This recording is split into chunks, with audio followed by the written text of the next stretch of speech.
Welcome back to another edition of Force Friday, where we talk about Star Wars theories, characters, concepts, comparisons, analyzations, collectibles, and more. And today we're going to talk about this episode 9 trailer, and I know I'm a little late. However, that thing dropped at the worst possible timing for me when I was trying to get everything together for a convention. So we have to play the cards that we're dealt. We have to adapt and overcome and allow the circumstances to dictate the action. So today we're going to make up for lost time. I'm going to try to keep this as spoiler-free as possible. There are some things I want to talk about. It's hard for me to remember what is kind of general knowledge, what is spoilers. It's hard for me to talk about things sometimes without the spoilers. So if you're super sensitive about spoilers, I would avoid this. However, if you're okay with being kind of hints and teases and stuff like that, then stick around. It should be a good one. Also, forgive my vocals. I'm a bit under the weather. So this thing opens with Rey running through the jungle forest. She's being pursued by the same Jedi training remote that we saw in the previous teaser, still wearing the red bandage around one hand. I've heard rumors that this planet might be Yavin, which would be cool to kind of revisit. However, I don't need to see Yavin anymore. I feel like I've seen it enough. And I also want to talk about this remote chasing her. Look, I'm a fan of Rey. I like Rey. But you know how long I'm being chased by this remote? 20 seconds. 20 seconds before I say, you know what? No, I'm not doing that. I got a staff and a lightsaber. I'm going to knock this thing from here to Kingdom Come. It doesn't even feel like it's like that painful when it gets you. It got Luke in the hip and it felt like he was a bee sting. Plus, he was kind of whiny anyway, so it probably didn't even hurt that much. Anyway, keep it moving. She drops the helmet, which is a new design and hasn't been previously seen, although it definitely has a rebel feeling to it. The question here is who is training her? Is she training herself with stuff that she's found left over, or is someone else training her? And if someone else is training her, who could that be? Could be a Force ghost? Could it be Leia? Something to think about. We cut to Rey leaping over the wreckage of the Death Star. At least that's the way it appears. And she looks exhausted. Probably because she's been running from that space baseball all day. Or she's being chased by somebody who I would assume would be Kylo Ren. We cut to a shot of Finn looking through some macro binoculars, which I assume is on Pisana, the same planet as the Space Burning Man. We also have JJ at the helm of this, so it's going to be nostalgia, and that seems to be kind of in line with that sort of approach. During this footage, Finn says, "It's an instinct, a feeling, the Force brought us together," referencing their meeting in The Force Awakens, which I do like, because one of my problems with The Force Awakens is that everything is very convenient. So I do like the idea of the Force playing a part in the destiny of these characters, bringing them together for a specific reason. It's kind of one of those things that helps explain the issues away. But to call back real quick to nostalgia, we see a shot of Resistance fighters standing under the belly of the Corellian Corvette, rumored to be the Tantive 4 specifically. And if you look close enough at the Resistance fighters in this, you'll see Lando, Amon Calamari, presumably Aftab Akbar, the son of the famous Gale Akbar killed in The Last Jedi. And Aftab was recently introduced in the prequel comic series Star Wars Allegiance,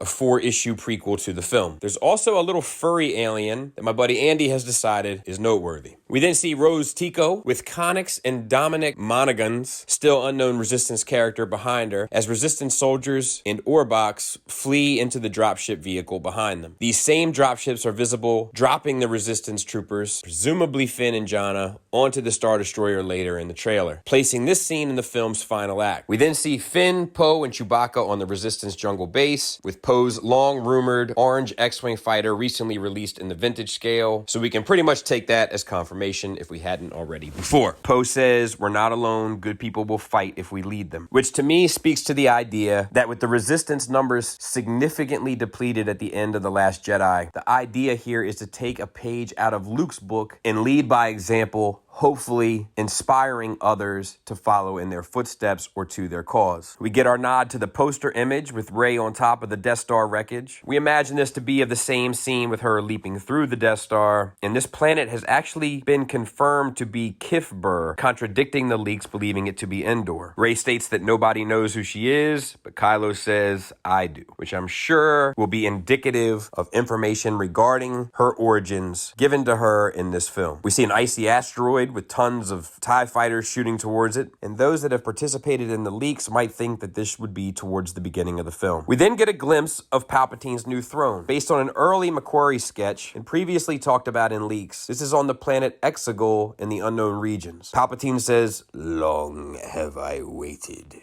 and now your coming together is your undoing. Which the trailer suggests is the team of heroes, but more than likely will be related to Rey and Kylo. Male, female, light, dark, a possible nobody, and an heir to the throne. An Imperial-class Star Destroyer breaks through the ice, which we do not believe is part of the same glacier the TIE fighters were flying towards, but instead the planet Exegol where Palpatine has been hiding. And then we see the Resistance fleet, which 100% is going to be the third act final space battle. The sheer variety of ships and leak information leads us to believe the galaxy as a whole rallies around the Resistance, with ships from all eras being present, including the Ghost from Rebels, a Bunker Buster from The Last Jedi, Hammerhead Corvette from Rebels and Rogue One, some ships that resemble medical frigates or Mon Calamari star cruisers, unknown ships, possibly Old Republic designs, and a YT-2400, the same model of ship featured in Star Wars Legends flown by Dash Rendar. Wookiee gunships as seen in Star Wars Rebels. Some have thought that this is the Mandalorian ship, the Razor Crest, but that's not the case. Even a U-Wing from Rogue One, Ketsu ship, the Shadowcaster, a prequel-era Republic frigate as seen in The Phantom Menace and Clone Wars, a droid capital ship used by the Trade Federation in The Phantom Menace and later the Separatists. So it ties all of the eras of Star Wars space cruisers and battleships, etc. together to rally against a common foe, which is pretty cool. We then get the crew together in the cockpit of the Falcon, which is something that we've needed. We've needed this crew to come together, to do a mission together, to build that camaraderie, build that chemistry. It's a little unfortunate that it's taking place in the 9th inning, so to speak, but it looks like we are getting it, or at least an attempt to do so. A Star Destroyer floats past an explosion. This may be from the ice asteroid attack seen earlier in the trailer, as it's rumored that the asteroid is destroyed. We then get this ship going across the water. This may also be on Kif Bar, and we're led to believe that Jannah and Rey may be involved with this. But this is what leads us to the scene of Babu Frick, the hand puppet who was name dropped months ago, long before official confirmation. Oh, excuse me. I'm a puppet.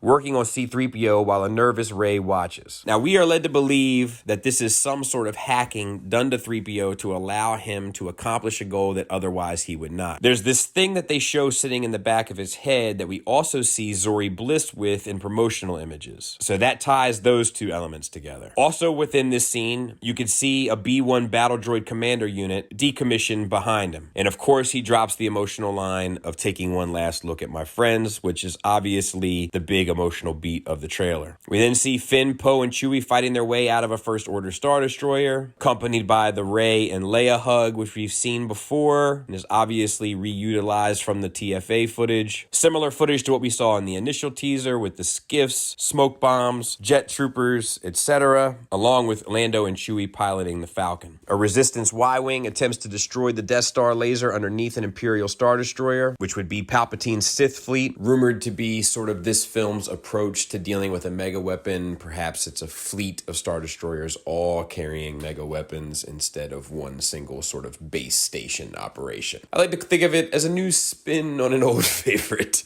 Finn and Jannah and a group of Resistance soldiers race across Admiral Pride's Star Destroyer. These are not the Fathiers, by the way, that were in The Last Jedi. Rey and Kylo have a standoff in the Star Destroyer, and we see Finn running, calling to Rey, with Jannah barely visible in the background, which is probably after this fight with Kylo, but not her last interaction with Kylo. We then get the weird scene that everybody's talking about with Rey and Kylo inside a Star Destroyer, destroying a plinth with Vader's helmet on top. Rey is holding a dagger, which is rumored to be a Sith weapon, probably ties into what 3PO is being used for with the red eyes. This might all be part of some Force vision thing. The lighting is strange, the act is strange, whatever they're destroying is strange. There's just a lot of like what seems to be figurative stuff here as opposed to literal. We then see Rey standing in front of Sidious. Whatever chair he's in seems to be some sort of an apparatus, probably attaching him to some sort of life support and allowing movement for him. It seems as though he's moving towards her in it, so it may be some sort of armature that can move him about. And a teary-eyed Rey stands as Luke says, "The Force will be with you," and Leia says, "Always." So I think overall it's a good trailer. I don't think it's the greatest Star Wars trailer we've ever seen. It does have a few emotional beats. I think they definitely are trying to hide as much as they can from it. However, at this point, I'm not sure there's much left to hide. That's a story for another day. I will say, in typical JJ fashion, the cinematography looks beautiful. beautiful. The lighting looks beautiful. It looks like it's going to be fun. It looks like it's going to be adventurous. My concern is how much meat is on this bone, so to speak, and how does it taste, so to speak. Because I know JJ can do fun. I know that he can make things look beautiful. I know he can provide a quote-unquote good time. The question is satisfaction. We can probably, so to speak, all of that. Hope it wasn't too bad. I'm a little under the weather. Thanks for listening. Thanks for watching. Until next time, take care.